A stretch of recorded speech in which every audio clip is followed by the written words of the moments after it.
Métele, métele. Ahí estoy buscando, profe.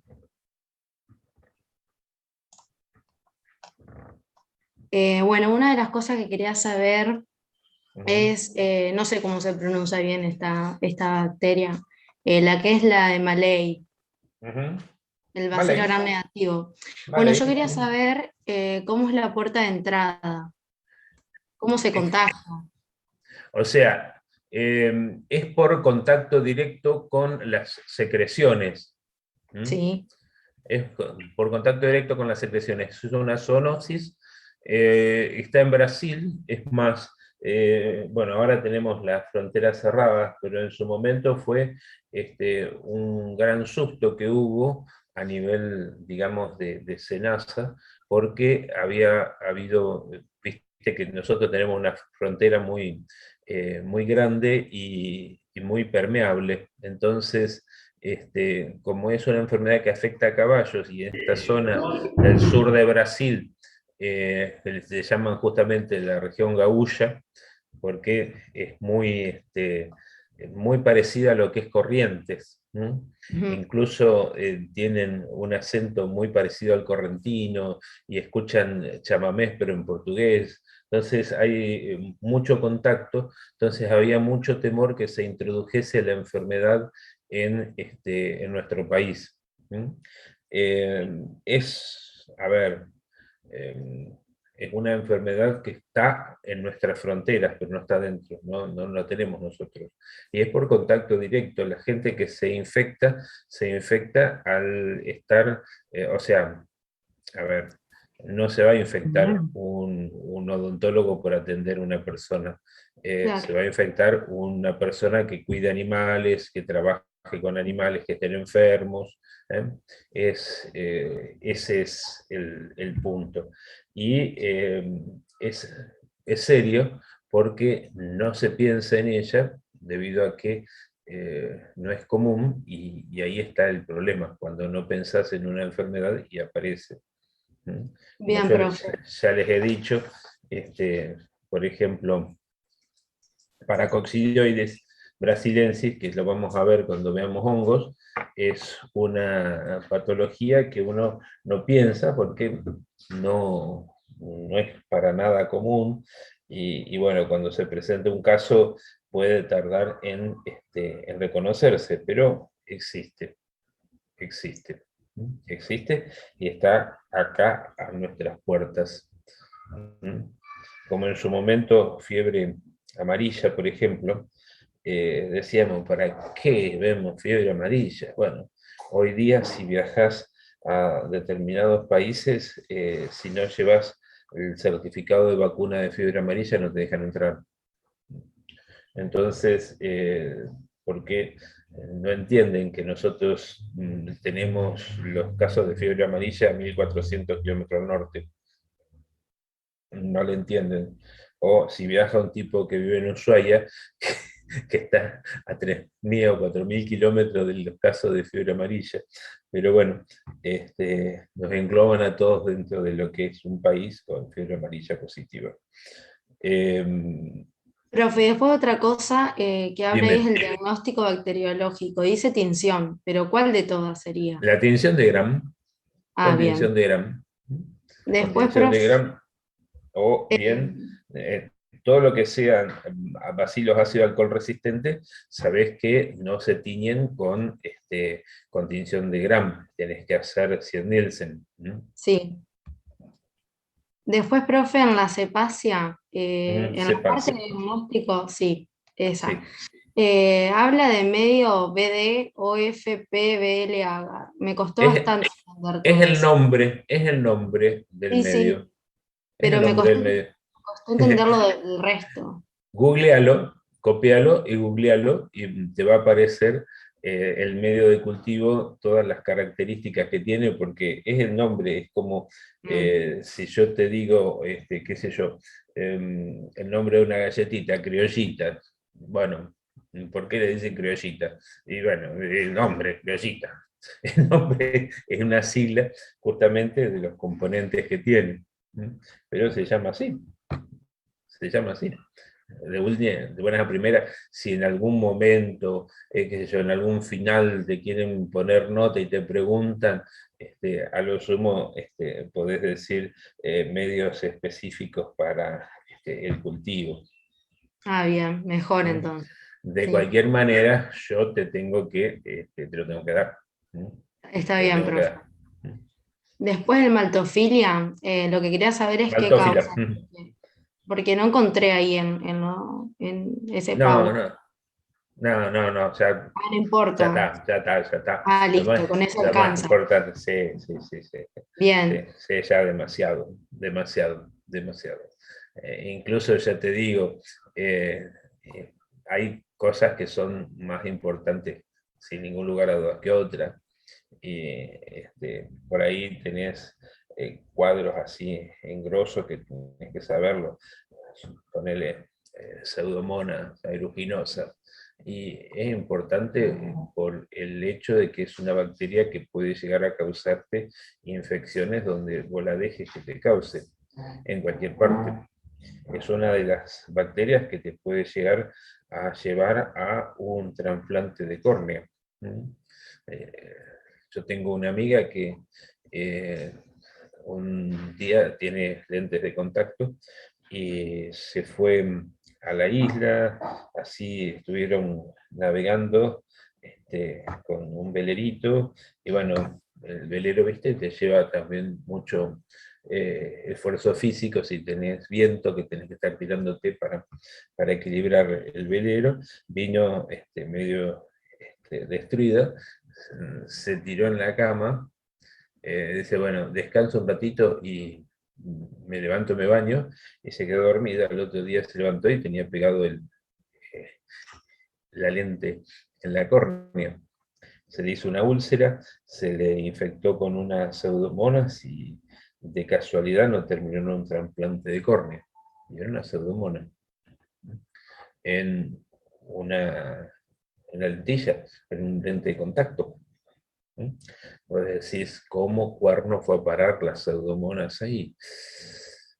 Y a lo mejor estaba infectando el líquido de lavado de los lentes de contacto, pero hasta tanto no tuve ese problema, no se enteró. ¿Mm? Eh, vas a tener gente que la tiene, por eso en algunos casos yo hice la diferencia entre bacterias que se las ubica dentro del aparato respiratorio, están colonizados por esa bacteria o están infectados. Vos podés estar colonizado por una bacteria, a ver, el ejemplo más burdo que les puedo dar, el neumococo. Nosotros tenemos toda la mucosa colonizada por neumococo, pero no tenemos infección por neumococo. Ahora, si llegamos a hacer una neumonía y tenemos un lóbulo pulmonar lleno de exudado, y lo más probable que sea por neumococo. Ahí estás infectada por neumococo. ¿Se entiende cuál es la diferencia entre colonizado e infectado? ¿Mm? sí, Estás infectado, estás enfermo de eso, mientras que cuando estás colonizado, lo tenés ahí, estás colonizada, por ejemplo, en tu nariz por estafilococo dorado, y que en una de esas es el estafilococo dorado que es multiresistente, pero vos estás sana, tus defensas están equilibradas, tus mecanismos de barrera son lo suficientemente efectivos como para que no tengas ningún tipo de cuadro, no tengas ningún tipo de cuadro, no tengas ningún tipo de infección. Entonces, solamente estás colonizada por el estafilococo dorado. Ahora, si vas a tener un absceso, ahí está infectada por el estafilococo dorado. ¿Se entiende cuál es bien la diferencia entre estar colonizado y estar infectado? ¿Mm? Bien, sí. ¿Qué me querían preguntar? ¿Alguien más me quería hacer una pregunta? yo, profe, lo último que te pregunto y Dime. listo. Una cosa que quería saber es cómo diferenciar una úlcera del chancro blando. Sí, bueno, mira, el Chancro blando, por empezar, también está en Brasil y no lo tenemos nosotros, pero siempre lo damos por una cosa que pasó hace unos años atrás, cuando uno de los adjuntos de la cátedra, que era el doctor López Zamora, estaba en salud laboral de la provincia, y llega una señora, directora de escuela, eh, con lo que les digo, no se hagan la cabeza y piensen en la directora que tuvieron ustedes, porque esta señora se jubiló antes que ustedes estuviesen en la secundaria. Así que no se hagan la cabeza y empiecen a pensar quién pudo ser. Que venía para pedir licencia porque se tenía que operar de un cáncer, supuestamente, estaba tomando el ganglio. Bueno, entonces López Zamora, con buen criterio, la revisó y le dijo: señora, ¿usted dónde se fue de vacaciones? Y le dice: sí, estoy en Brasil. Ah, bien. La señora se había traído un linfogranuloma venéreo de Brasil y estuvieron a punto de operarla de un cáncer, porque tenía los ganglios retomados y tenía todo un cuadro que podía llegar a hacer pensar en cualquier otra cosa. Entonces, por eso damos linfogranuloma venéreo, porque en muchas ocasiones hace pensar, como no lo tenemos acá, sino lo importamos, gente que se va de farrunga en Brasil y se trae algún bichito de allá. Tenía una úlcera impresionante, dolorosa, y ya te digo, pensaban que era un cáncer, con la adenopatía satélite, adenopatía que después se le ulceró y drenó, contenido purulento. Entonces, era preocupante y se resolvió con un antibiótico. 21 días, 21 o 28 días de antibióticos se solucionó el problema. Entonces, por eso siempre lo damos. Por eso siempre lo damos, porque recordamos esa historia que siempre lo contaba y no me voy a cansar de contarlo, y no me voy a cansar de decirles que muchas veces van a ser ustedes los que diagnostiquen y defiendan el diagnóstico una vez que lo han confirmado. Pero piensen que todo esto que le damos existe, no es común, en algunos casos no, pero, por ejemplo, lamentablemente sigue siendo bastante frecuente sífilis. Y bueno, a veces cuando uno le dice, bueno, ojalá que puedan ver un caso, pobre tipo el que tiene que ir con una sífilis en el labio, pero piénsenlo y recuerden siempre esa máxima de la adenopatía sigue al chancro como la sombra del cuerpo, porque si te viene un tipo que está permanentemente raspándose el labio, va a tener una úlcera. Le van a tocar, le duele, buscan adenopatía, pueden tener un poquito, pero generalmente no tiene adenopatía, no es una sífilis. ¿Se entiende? Acuérdense siempre de eso, que la parte clínica es importante. Bien, vamos a empezar con nuestra clase de hoy, porque ya han entrado todos. Antígenos. Muy bien. ¿Más gente? Ahora pueden llegar a verlos. Muy bien. Vamos a sacar esto. Vamos a poner... Antígeno es un tema que muchos libros han dejado de tratarlo como que es algo que no tiene importancia, y realmente lo tiene, porque podemos entender muchas cosas a partir de conocer el tema. Antígenos siempre estuvieron muy asociados a lo que son vacunas, porque si nosotros queremos hacer una vacuna de algo, tenemos que saber cuál es el antígeno hacia el cual va a estar dirigida la respuesta inmunitaria protectiva.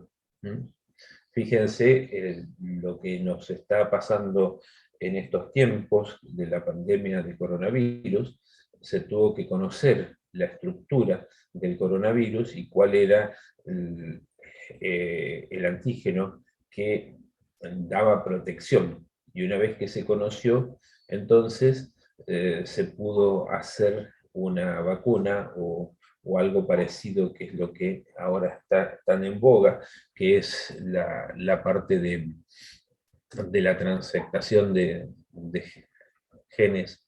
O sea, el corona es un RNA, entonces pasan el RNA a ADN, con una transcriptasa inversa, que es una enzima que pasa RNA a DNA. Ahí entonces lo transeptan, o sea, se lo meten a otro virus, que es un adenovirus, que es un virus bastante común, que prácticamente no produce enfermedad, y eso es lo que nos inyectan, un virus transfectado con un gen de otro virus. Entonces nuestras células elaboran los antígenos hacia los cuales entonces se monta la respuesta inmunitaria. Parece muy loco esto, pero es así, es tal cual. Hay una cosa que a mí me enojó mucho, que en un momento determinado quisieron comparar la incertidumbre que uno tenía con las vacunas de coronavirus con la vacuna, por ejemplo, del tétanos. La vacuna del tétano se la debemos a estos dos señores, estos dos genios, genios con mayúscula, discípulos de Koch, de Robert Koch. Estas dos personas fueron los que elaboraron la vacuna contra el tétano, la antitetánica, que en realidad es el toxoide, o sea, es el antígeno que pierde su capacidad de ser tóxico. ¿Por qué le dieron a von Behring el premio Nobel y no a Kitasato? Porque von Behring era alemán y Kitasato era japonés. No obstante a ello, Kitasato tuvo un gran reconocimiento en Japón, gran reconocimiento, llegó a ser varón del imperio japonés. Y montó todo un laboratorio que fue pionero en el descubrimiento de vacunas. Bien, como para recordar, vamos a admitir a doña Andrea, como para recordar un poco de lo que estuvimos hablando en el primer parcial, el sistema inmune tiene dos componentes, si lo queremos dividir de alguna manera. Entonces decimos que tenemos un componente que es innato, con el que nacemos, innato en el momento del nacimiento, lo traemos. Este componente innato tiene la capacidad de reconocer determinados patrones moleculares asociados a patógenos, o tiene la capacidad de reconocer señales de peligro del medio ambiente externo o interno, y reacciona generando una respuesta, montando una respuesta que en algunos casos es una respuesta inflamatoria, en algunos casos es una respuesta de acción fagocitaria. Ya hemos hablado abundantemente de esto, de cómo el sistema inmune innato está metido en todas nuestras acciones, inclusive en acciones que en otro momento parecían locas, como por ejemplo decir que una endodoncia, por ejemplo, se tiene que hacer porque hubo una respuesta del sistema inmune innato que llevó a la muerte a la pulpa, o que el movimiento dentario de una ortodoncia se debe a que activamos el sistema inmune innato que activa a los osteoclastos que coman hueso, y así nos da lugar, y por otro lado el sistema inmune innato activa la osteoprotegerina y pone calcio en el ligamento periodontal, y por eso queda el diente en su lugar. Eso ya lo van a hablar bastante en esas dos especialidades, endodoncia y ortodoncia.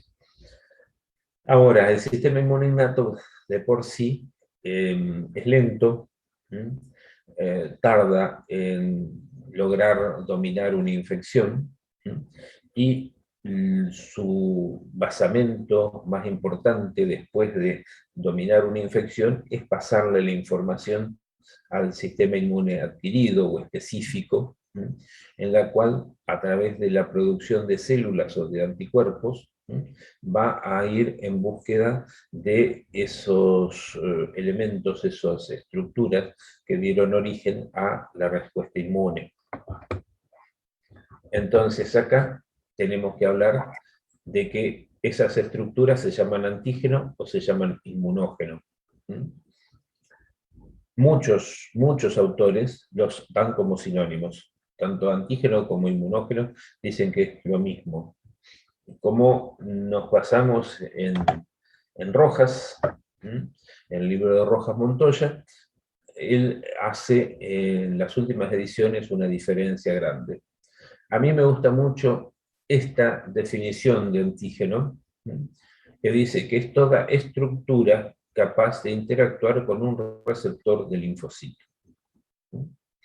Entonces, es toda estructura. Estamos hablando entonces de cualquier estructura. No decimos que es propia ni ajena. No decimos que es grande o pequeña. No decimos que va a activar o que va a neutralizar el sistema inmune. No decimos nada de eso.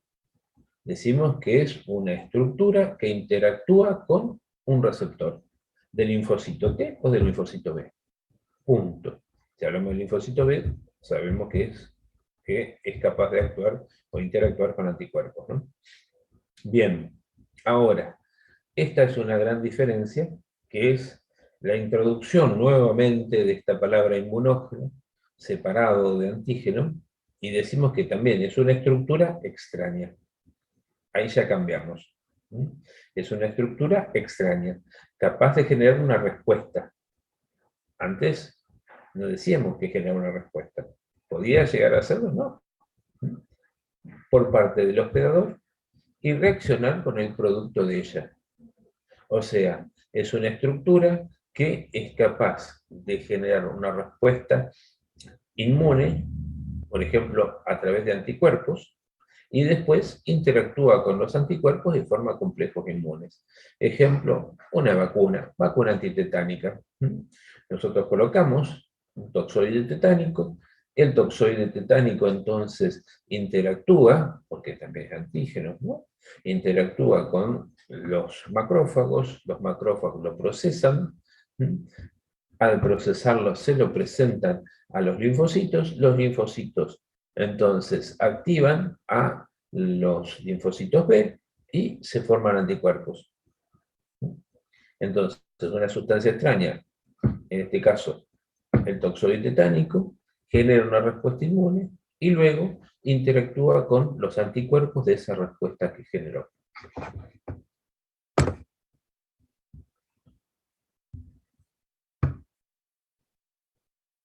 Entonces, como para que quede claro,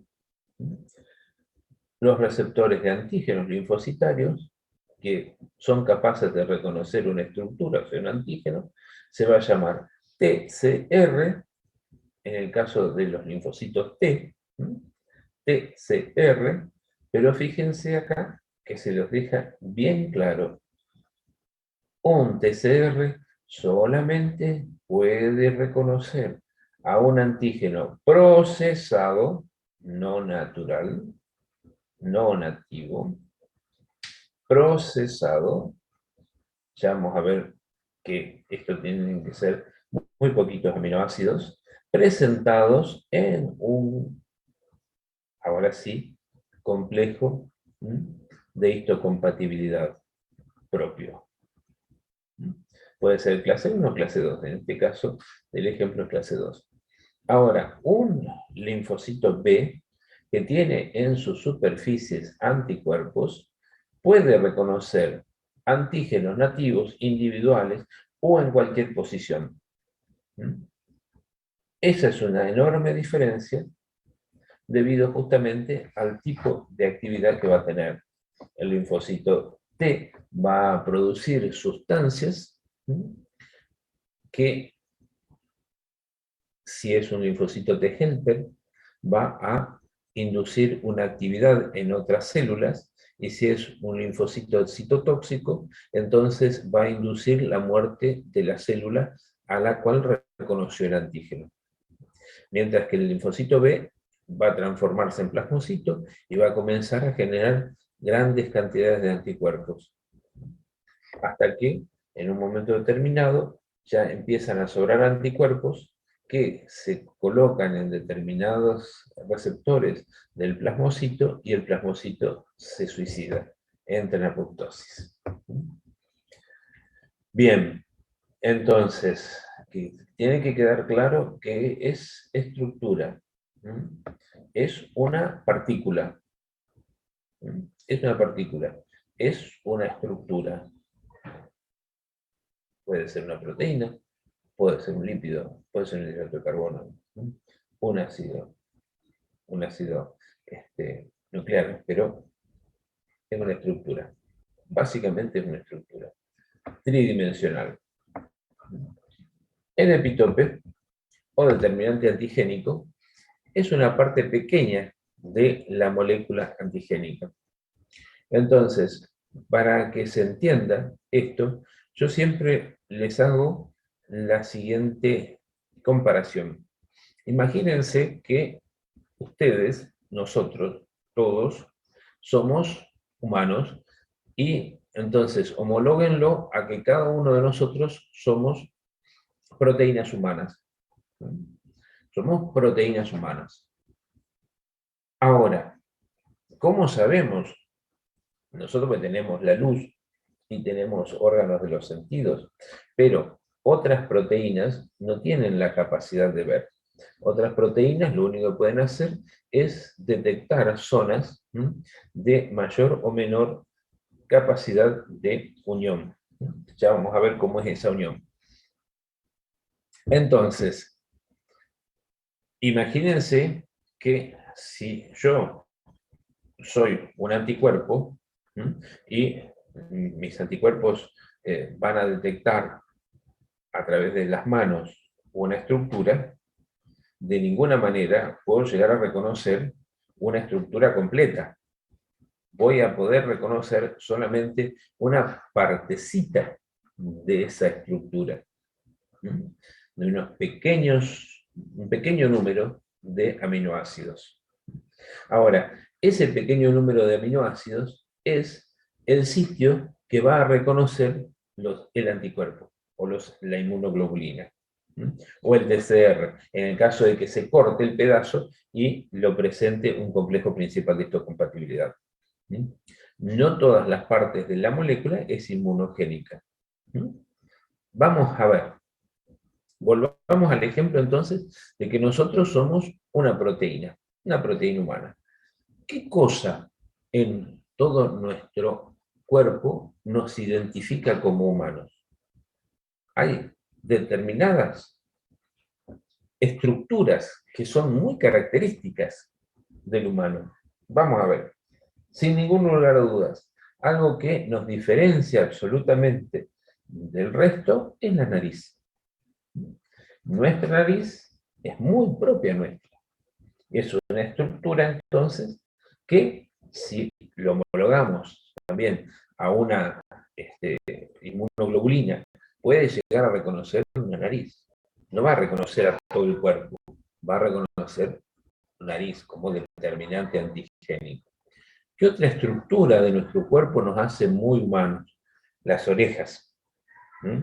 Las orejas, los dedos de las manos, los dedos de los pies. Ahora, si yo agarro, le vendo los ojos a ustedes y les traigo un chimpancé y le doy la mano de un chimpancé, ustedes van a tocar la mano y van a decir, un humano. ¿Por qué? Porque tenemos 1% de diferencia con el chimpancé.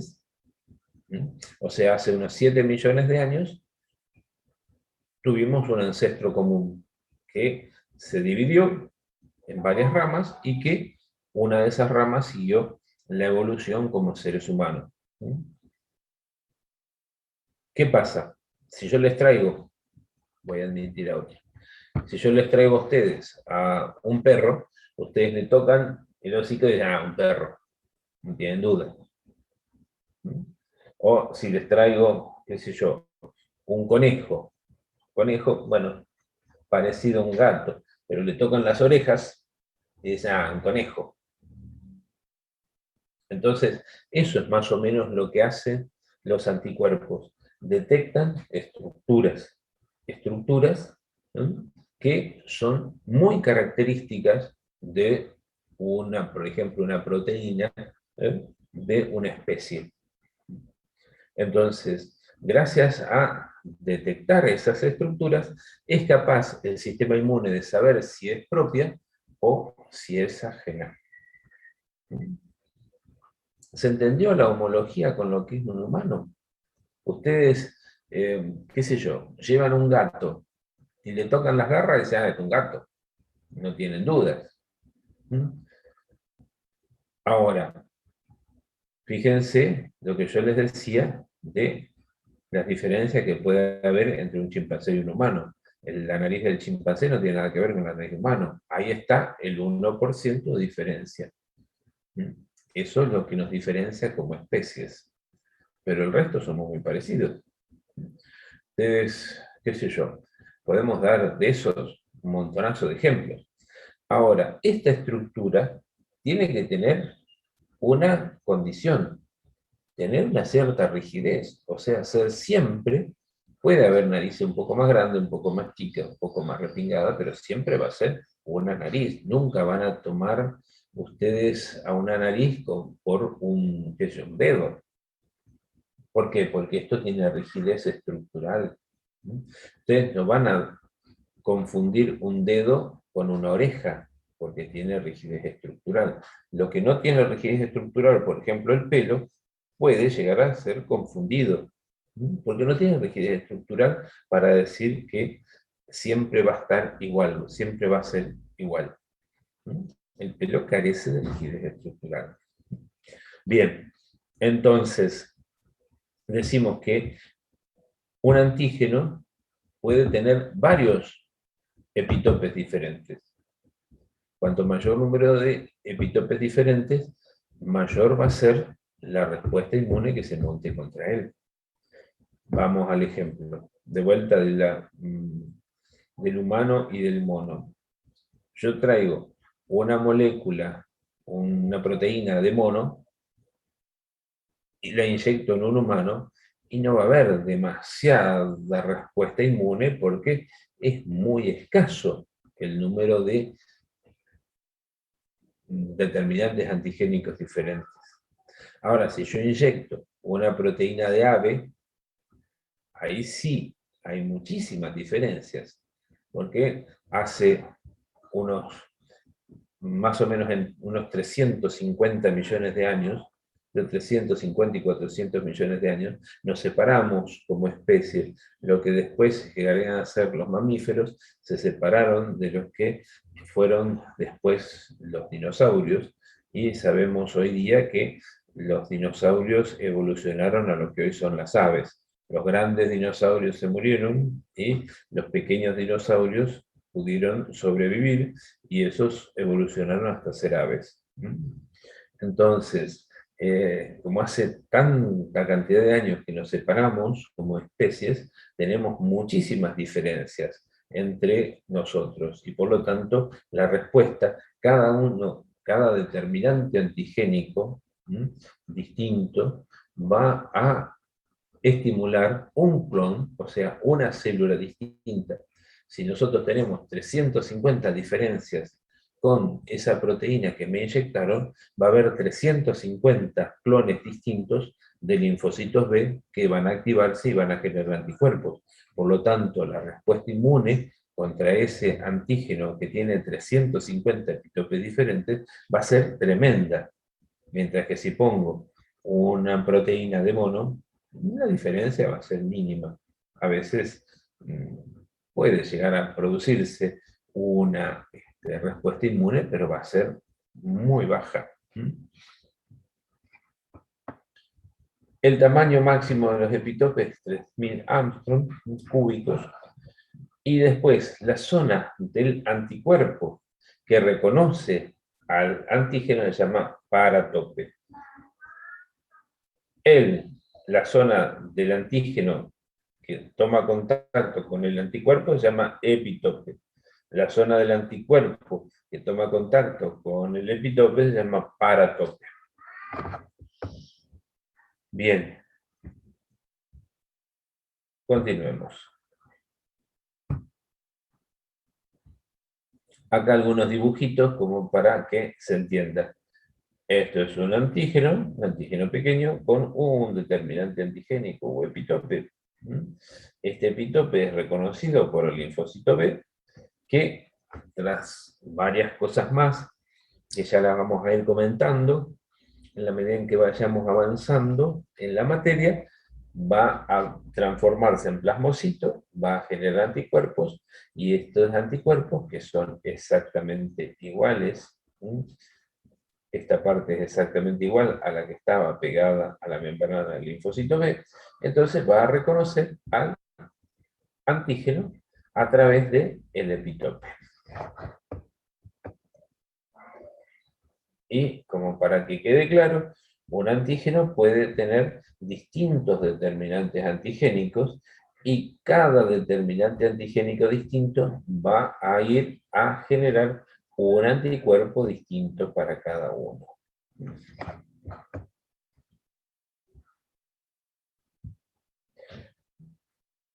Nuevamente lo mismo, una bacteria cualquiera va a tener proteínas en su superficie con distintos epitopes o determinantes antigénicos que van a ir a generar distintos, entonces, anticuerpos.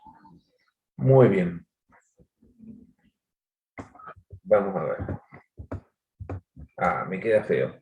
Bueno, apteno son moléculas que por sí solos no son capaces de provocar una respuesta inmune, pero sí la generan cuando están asociados a una proteína transportadora. La especificidad de la reacción es alta, o sea, los anticuerpos van a ir a buscar a esa estructura, a ese apteno, sí o sí, pero que la van a tomar como si fuese una parte de la molécula que lo transporta, como si fuese un determinante antigénico más. El apteno que está en todos los libros, por ejemplo, es el dinitrofenil, que puede unirse al aminoácido lisina.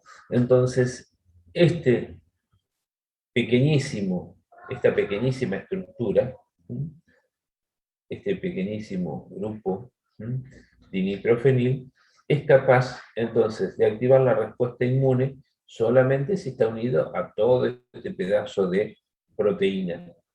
No obstante a ello, luego, si nosotros colocamos solamente a un animalito de laboratorio que le hemos inducido la respuesta contra el dinitrofenil, le inyectamos dinitrofenil, va a reaccionar y los anticuerpos van a localizarlo y lo van a fijar, independientemente de si está o no pegado a la lisina.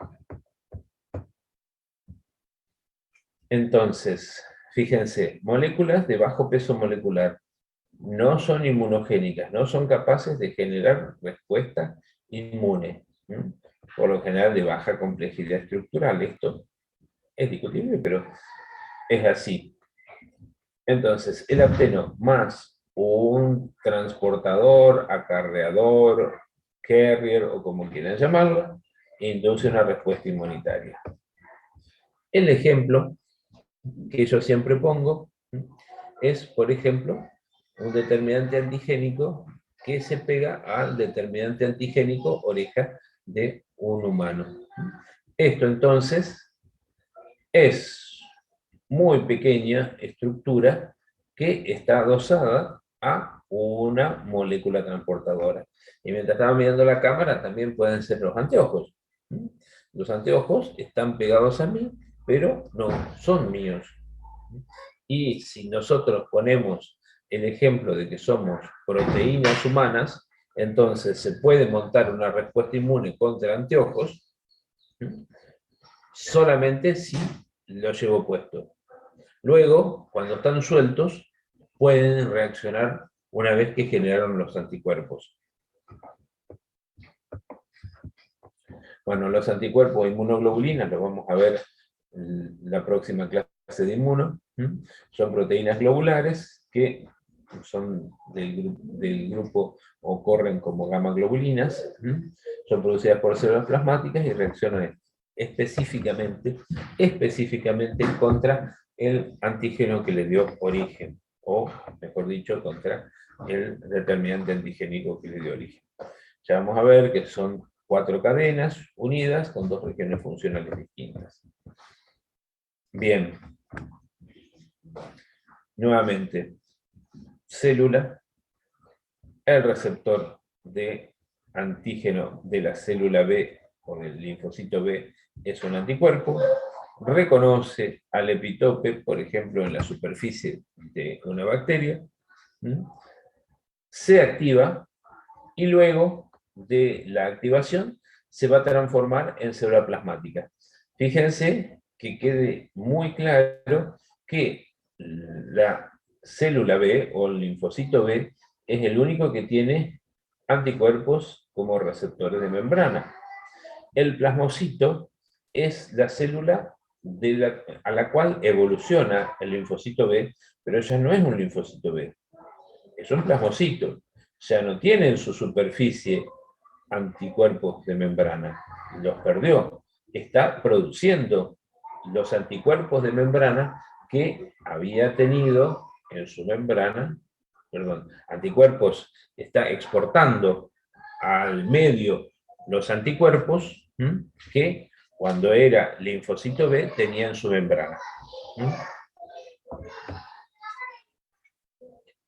Bien.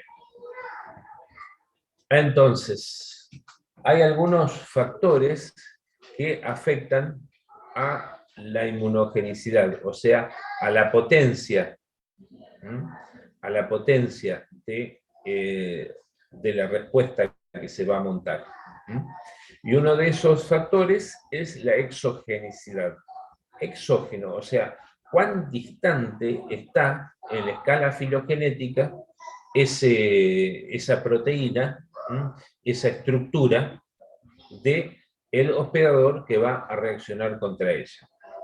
Entonces, acá podemos llegar a ver una cosa. Acá, perdón,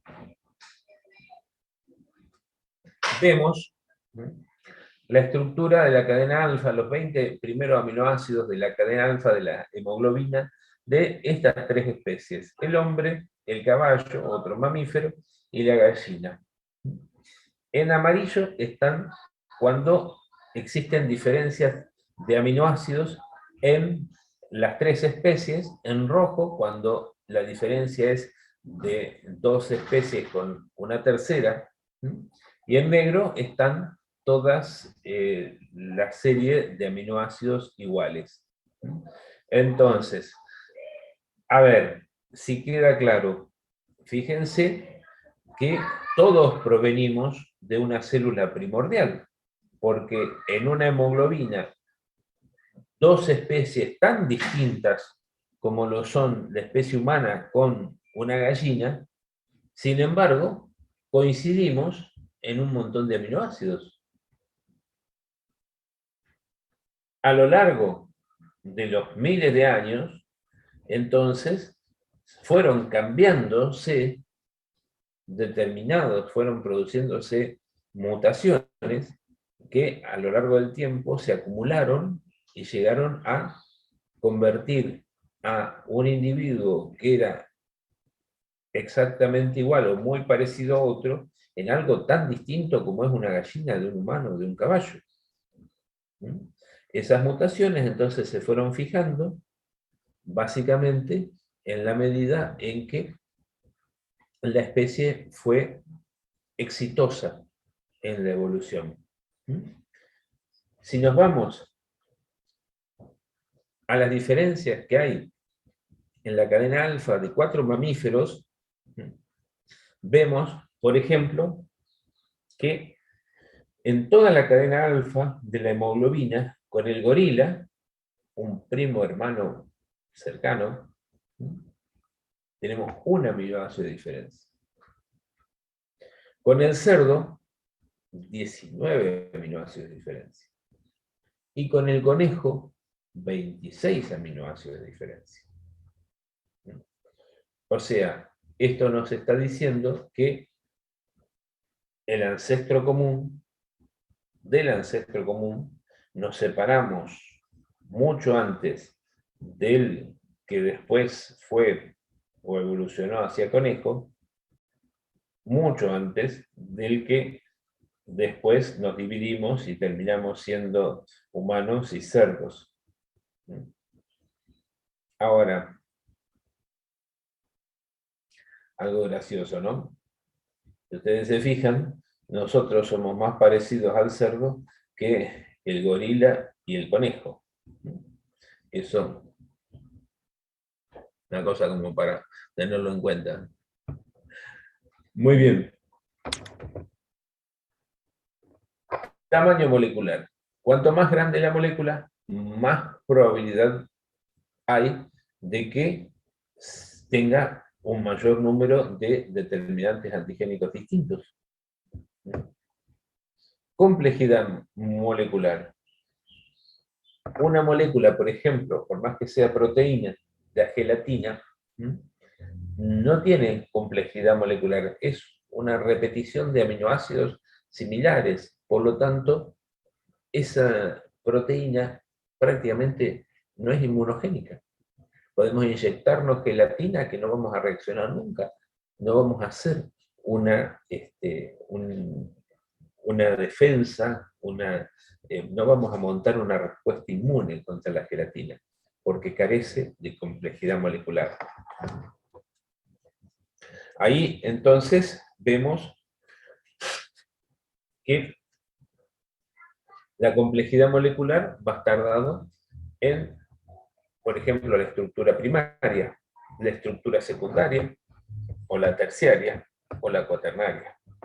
La estructura, voy a tomar el cable para explicarlo. La estructura primaria sería hacer esto. O sea, vamos poniendo un aminoácido, otro aminoácido, otro aminoácido, otro aminoácido, otro aminoácido, otro. Una cadenita de aminoácidos. Estructura primaria. Ahora, cuando esta estructura primaria comienza a enrollarse, puede hacer lo que se conoce como alfa hélices. O puede hacer lo que se conoce como beta plegamientos. Beta plegamientos. Se pliega, y es un beta plegamiento. Entonces, alfa hélice y beta plegamientos, estructura secundaria. Ahora, cuando yo combino una alfa hélice con un beta plegamiento, yo lo combino para armar una estructura y ahí ya tengo una estructura terciaria. Cuando armo varias estructuras terciarias, tengo una estructura cuaternaria, como es, por ejemplo, la hemoglobina. Aquí entonces vamos a tener determinantes secuenciales, que están al lado de este, al lado de este, al lado de este, o conformacionales. Si yo acá tengo un beta plegamiento, voy a tener un aminoácido de acá, con un aminoácido de acá, que están en el plegamiento muy cerquita, y forman un determinante antigénico. Después, ¿qué es lo que me va a llevar también a un mayor grado de inmunogenicidad? Las formas físicas. El particulado, va a ser mayor que el soluble, o el desnaturalizado, o sea, el procesado, más que el nativo. Lo básico y fundamental para que un antígeno sea antígeno es que tenga degradabilidad o digestibilidad. Si yo coloco un elemento plástico en el cuerpo, por ejemplo, una estructura plástica como para guiar la regeneración de la encía, o coloco un elemento como titanio en un implante, yo ahí voy a montar una respuesta inflamatoria crónica, pero jamás voy a tener un anticuerpo contra un teflón, nunca voy a tener un anticuerpo contra un titanio. ¿Por qué? Sencillamente porque no es degradable. Y esto es un problema muy grave cuando nosotros queremos hacer una vacuna y esa vacuna es procesada, es artificial.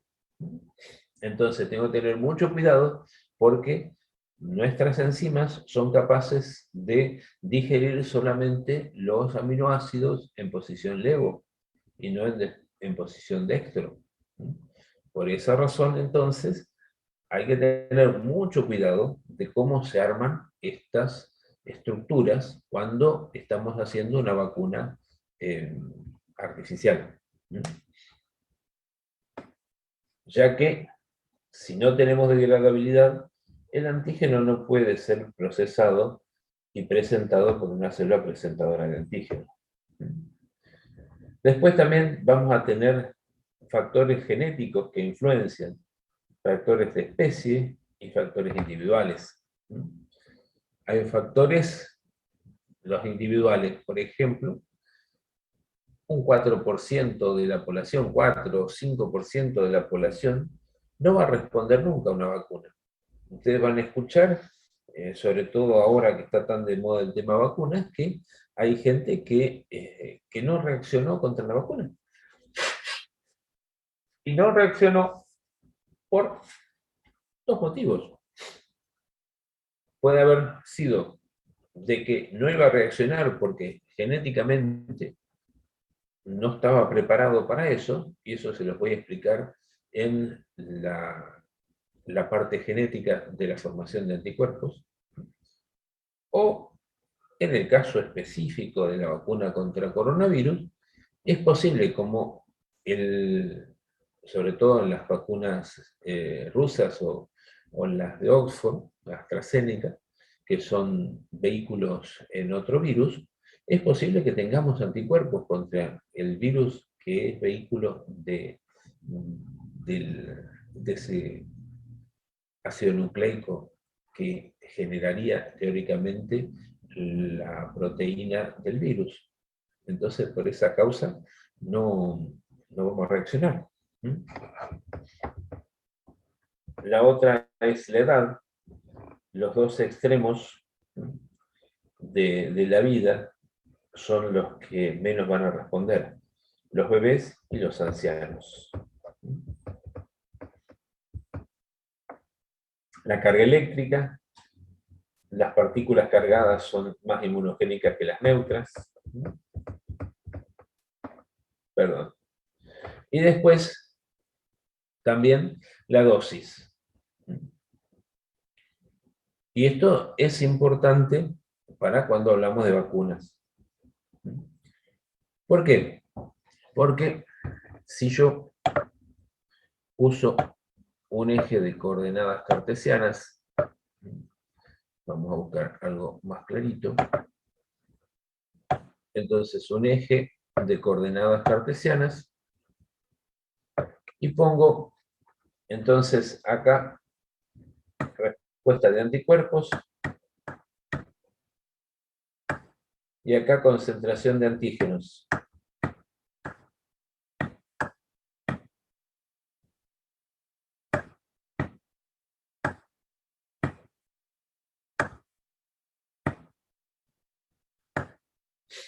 Si yo inyecto pequeñísimas concentraciones de antígeno, no voy a tener respuesta.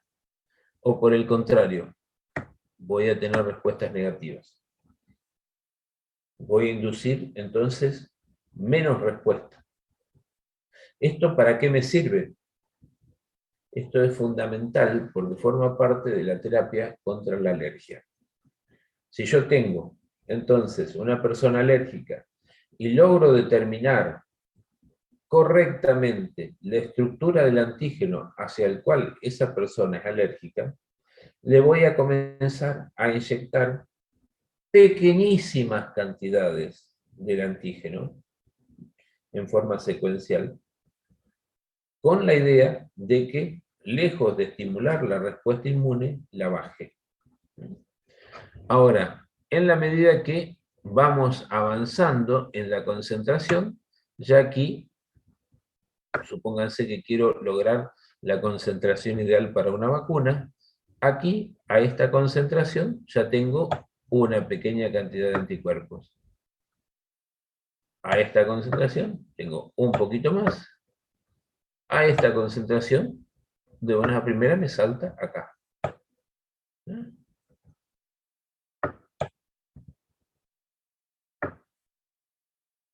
Si yo sigo aumentando, sigue aumentando.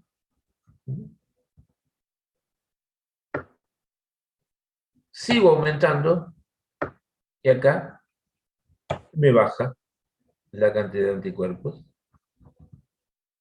Estas concentraciones son todos individuos distintos, ¿no? Todos individuos distintos. Entonces, lo que hago es lo que se llama una curva de Gauss. Hago así, y cuando me paso, empieza a bajar. Empieza a bajar, a bajar, a bajar. Entonces, acá lo que estoy diciendo es que en los dos extremos de la curva de Gauss, yo tengo menos respuesta de anticuerpos que en la parte media de la curva de Gauss. Por lo tanto, si yo voy a elaborar una vacuna, tengo que colocarla entre esta y esta concentración. Esa es la razón por la cual a ustedes le inyectan 0,5 miligramos de el antígeno, porque se ha evaluado, se ha estudiado de que esa concentración es la ideal para que el 95% de la población humana que se probó respondió de esta manera. Esa es otra de las razones por las cuales las vacunas tienen que ser estudiadas durante mucho tiempo, para lograr entonces saber qué ocurre, dónde está la curva de Gauss y obviamente qué efectos secundarios puede llegar a tener esa intromisión en el cuerpo de un ser humano. ¿Se entendió esto? Sí, profe. Sí, profe. Bien, bien. La ruta de aplicación, sabemos que la mejor ruta de aplicación para algunas vacunas es la intramuscular o la subcutánea, y la menos importante va a ser la gástrica. Hay algunas vacunas orales que tienen un recubrimiento para evitar la degradación por el ácido, pero son las menos inmunogénicas. Ahora bien, vamos al caso de la vacuna antitetánica. Lo que yo estoy poniendo es un toxoide. Toxoide tetánico. Es una proteína que no se multiplica, obviamente. Es una proteína que, si yo le inyecto por vía subcutánea, queda ahí un tiempito, se absorbe, pasa por el torrente circulatorio y desaparece. Por lo tanto, si yo quisiera tener respuesta inmune, tendría que hacer repetidas aplicaciones para que el sistema inmune se entere que está dando vuelta a una proteína y se mantiene en circulación y responda. Como eso es improbable, porque imagínense si para ajustar a una persona que se ponga 2 aplicaciones ya hay que hacer toda una maniobra, imagínense hacerle una inyección día por medio. Eso se hace para las personas con alergia, pero no en las personas a las cuales queremos que respondan hacia una enfermedad. Entonces, ¿qué es lo que se pensó? Se pensó colocar una sustancia que mantenga a el antígeno, ¿m?, en el sector donde se inyectó, o bien que genere un gran proceso inflamatorio, de manera que concurran muchas células, no solamente macrófagos, sino también linfocitos, muchas células a ese sector, y de esta manera, entonces, generen una buena respuesta. Y mucho mejor si hacen las dos cosas. Si retienen, o sea, tienen función depósito, y a su vez también generan un gran proceso inflamatorio, una gran inflamación. Y esto que yo les dije son los tipos de adyuvantes que se usan. Uno es el efecto depósito, como es el hidróxido de aluminio. El que se hizo una vacuna antitetánica hace poco se acordará de que agarraron la ampollita, la batieron y recién ahí tomaron el líquido. Eso que precipitaba y que después dejaba blanco a todo el líquido de la vacuna es el hidróxido de aluminio. El efecto es depósito. Le colocan eso subcutáneo o intramuscular y va liberando lentamente entonces el antígeno, lenta y sostenidamente, para generar respuesta inmune. O bien en la quíntuple o en la cuádruple, que viene con Bordetella pertussis, para generar a través del soma de Bordetella, el agente causal de la tos convulsa, para generar a través entonces del efecto Bordetella una respuesta inflamatoria importante y que concurran al lugar muchas células del sistema inmune. El efecto combinado, o sea, función depósito y función inflamatoria o flogósica, el efecto combinado se logra con lo que se llama adyuvante completo de Freund, que es un derivado de la pared de las micobacterias, pero no se emplea en humanos. El adyuvante completo de Freund se emplea en los estudios con animales.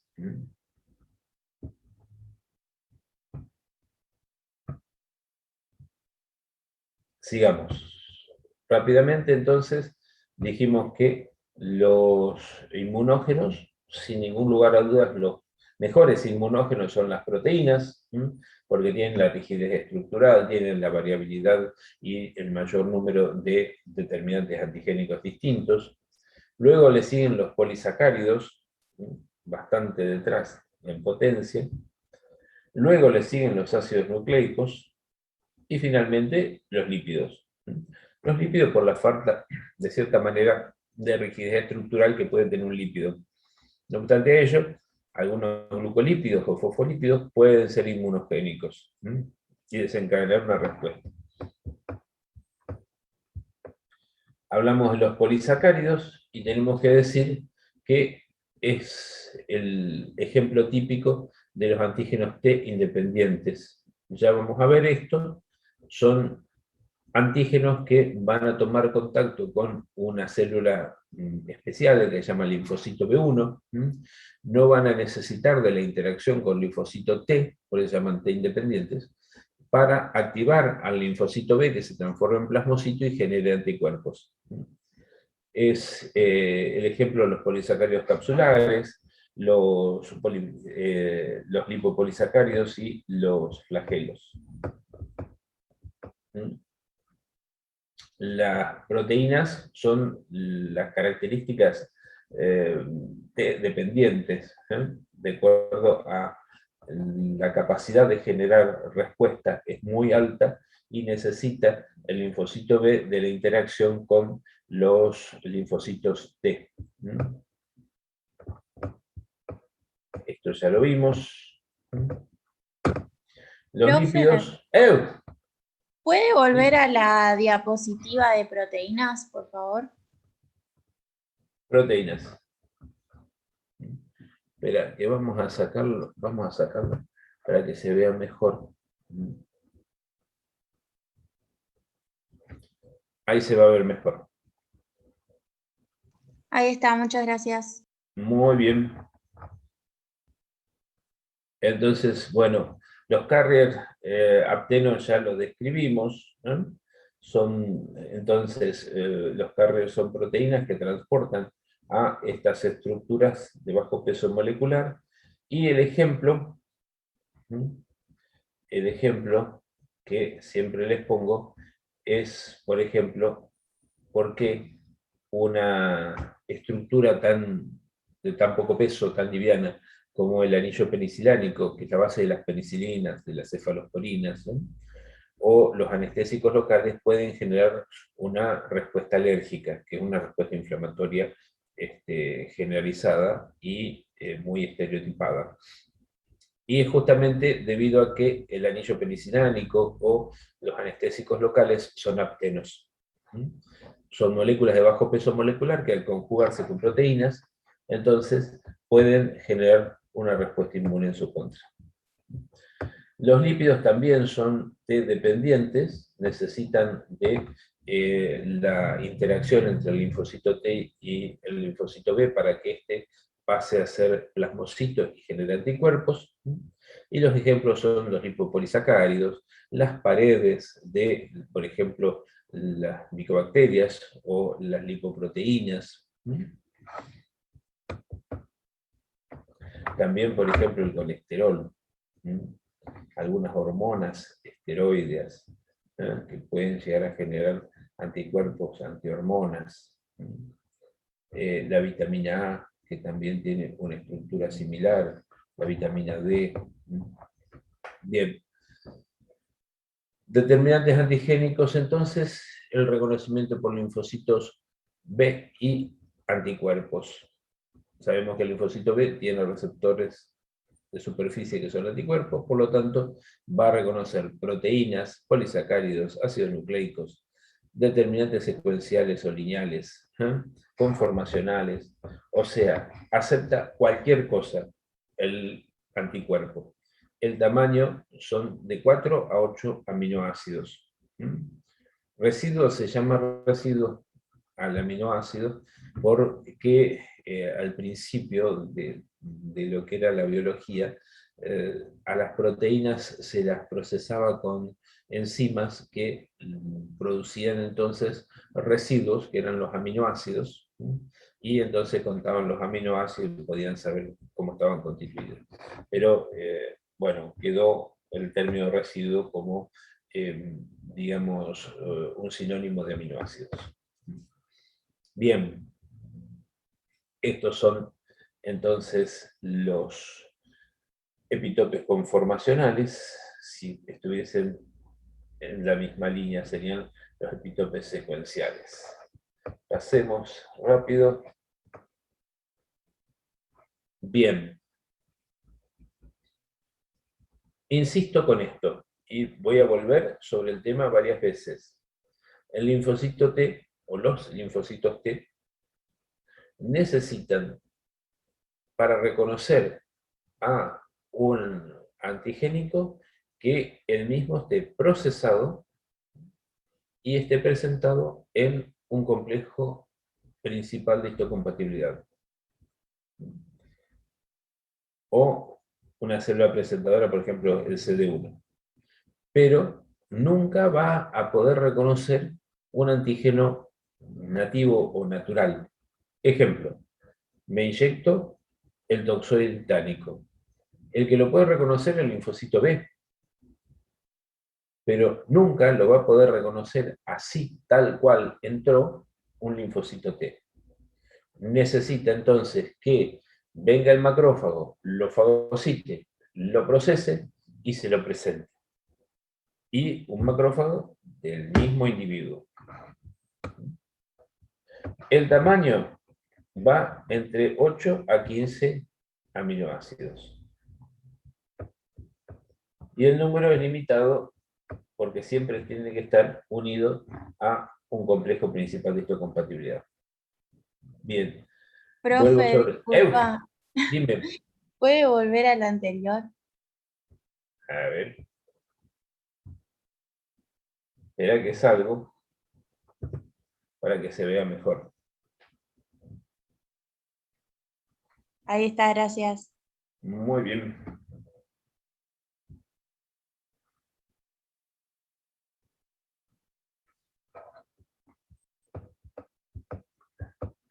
Bien, vuelvo sobre lo que son los adyuvantes.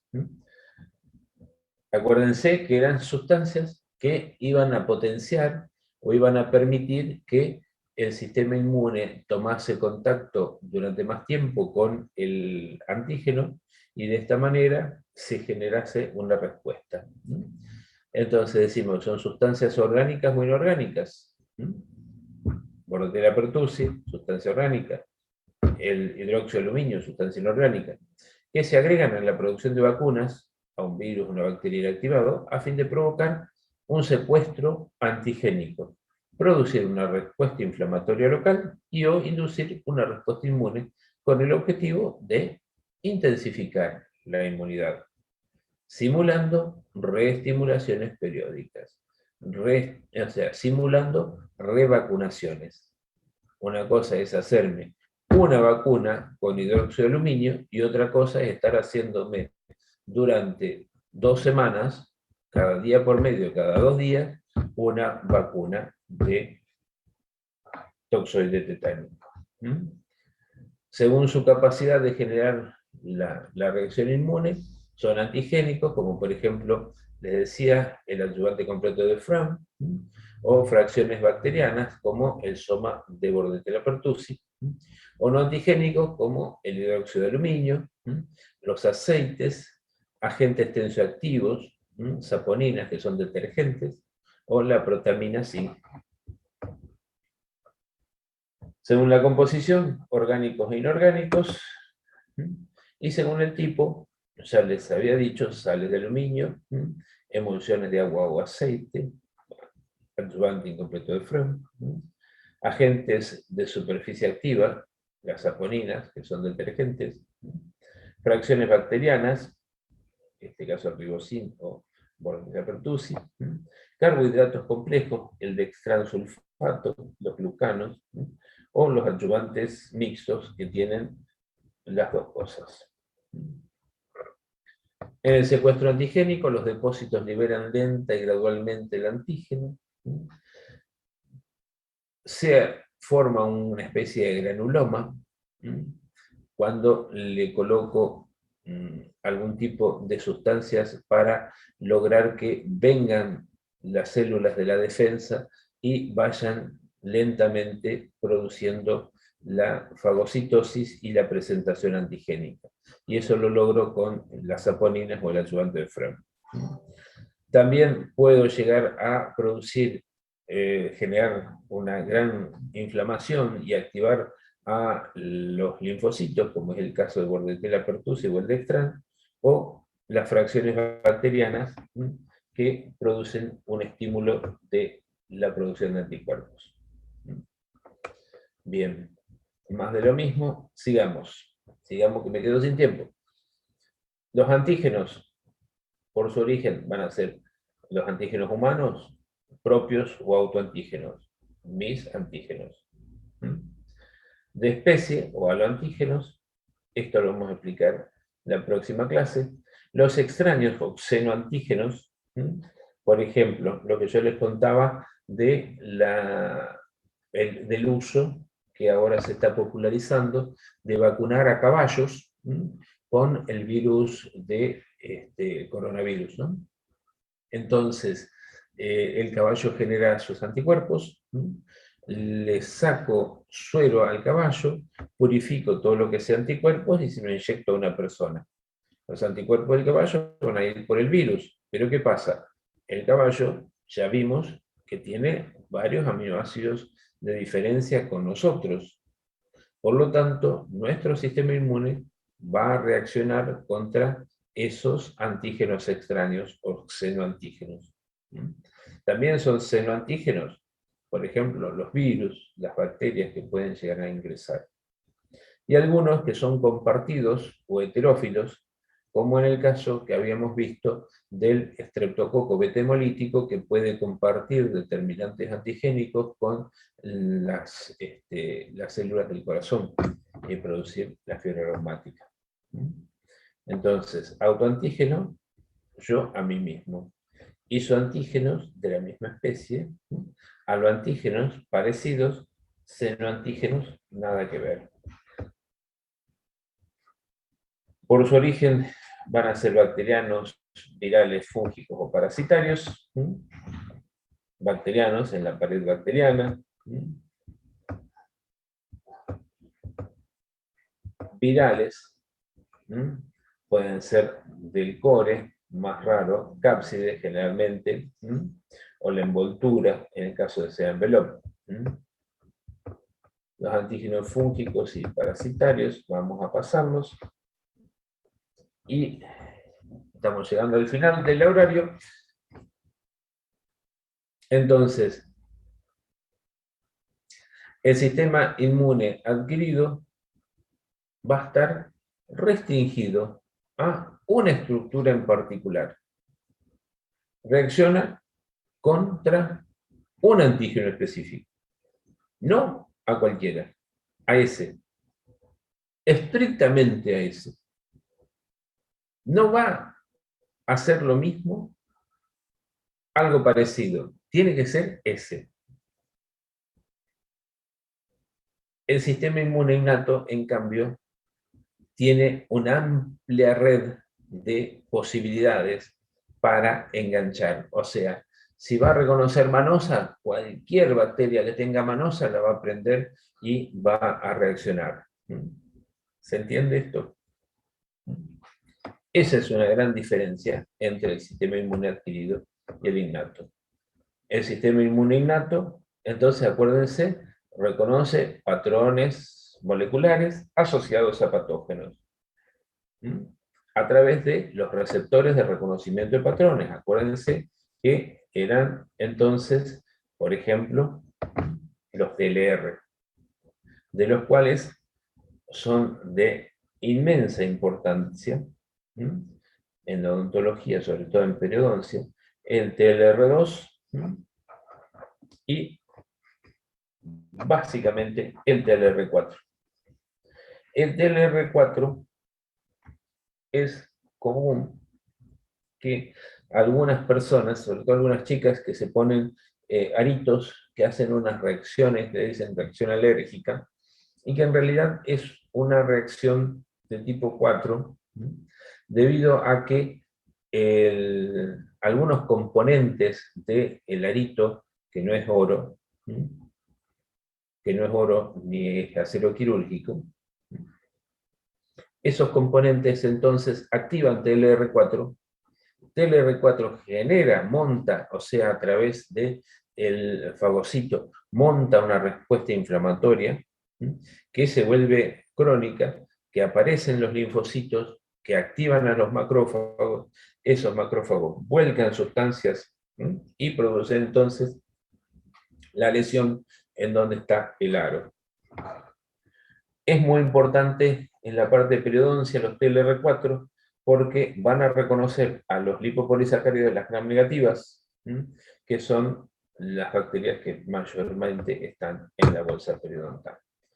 Los otros ya lo hemos visto, son de los TLR que van a estar metidos en las vesículas y que reconocerán sobre todo las partículas virales o las bacterias que son de vida intracelular. Llegué justo. A ver. Preguntas. Teníamos más o menos 5 minutos para poder responder preguntas.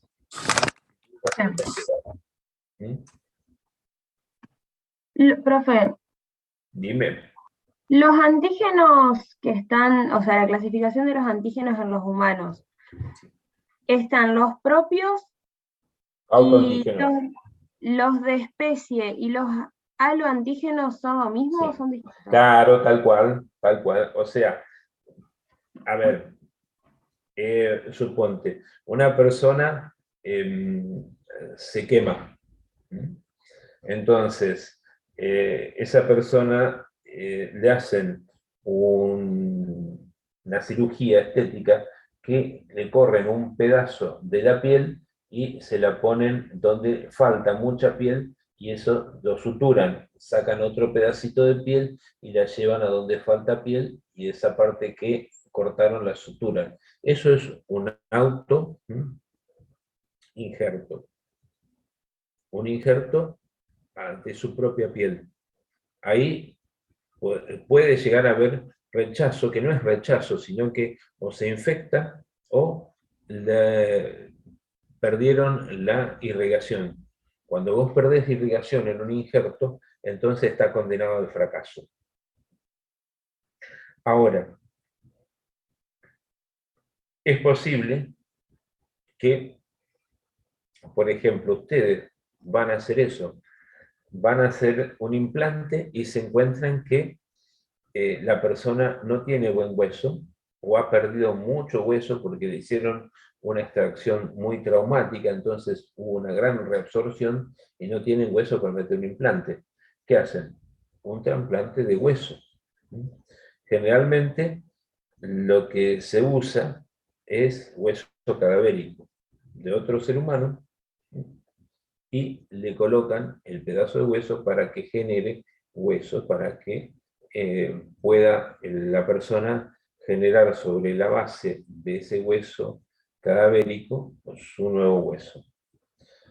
Si ustedes tienen que hacer una cirugía mucho mayor, por ejemplo, ojalá que puedan llegar a ese nivel de sapiencia, tienen que sacar un pedazo de mandíbula de una persona que tiene un tumor, o en un accidente perdió un pedazo de mandíbula, entonces van a usar de la misma persona un peroné. Entonces sacan el peroné o un pedazo del peroné, lo vuelven a colocar a la irrigación del peroné en la irrigación que tenía ese pedazo de mandíbula, lo fijan con unas plaquitas y al poco tiempo la persona tiene la mandíbula reconstruida. Eso se hacía en nuestra facultad. Eso yo ya se los he contado. Eso se hacía en nuestra facultad. Cuando hubo casos en los cuales fueron necesarios, se reconstruían mandíbulas. Se reconstruyen mandíbulas. Eso entonces es un autoinjerto. Lo otro sería un aloinjerto. Un alotrasplante de hueso humano. Y un seno injerto, volvemos al caso de una persona que está muy quemada, entonces le colocan piel de cerdo. Piel de cerdo, y la piel de cerdo entonces no tiene tanto rechazo como algunas otras. Estaban probando las pieles de algunos peces raros, pero lo que se usa es la piel de cerdo, para evitar, para lograr que la persona reepitelice y que no esté expuesto el subcutáneo perdiendo líquidos y expuestos a infecciones. Por eso se lo tapa con piel de cerdo. Eso es un seno con X, injerto. Un injerto de una persona completamente distinta. ¿Se entendió? Sí, profe, gracias. Bien. ¿Alguna pregunta más? Tenemos un minuto. Profe, la clase hoy que se dictó, Sí. está toda en rojas, ¿verdad? Ahí el apunte de... Sí, están las fotocopias de los Powell. Sí, tal cual. En el último minuto quiero decirles algo. El martes hay teórico, van a dar la doctora Janina o CUCA, le van a dar, van a empezar con la parte de microbiología oral. Así que martes y jueves hay teóricos normales. Después seguimos absolutamente con todos los teóricos martes y jueves. La única diferencia va a ser que interrumpimos un poquito la parte de inmunidad y después la retomamos cuando terminen con la parte de microbiología oral. Estamos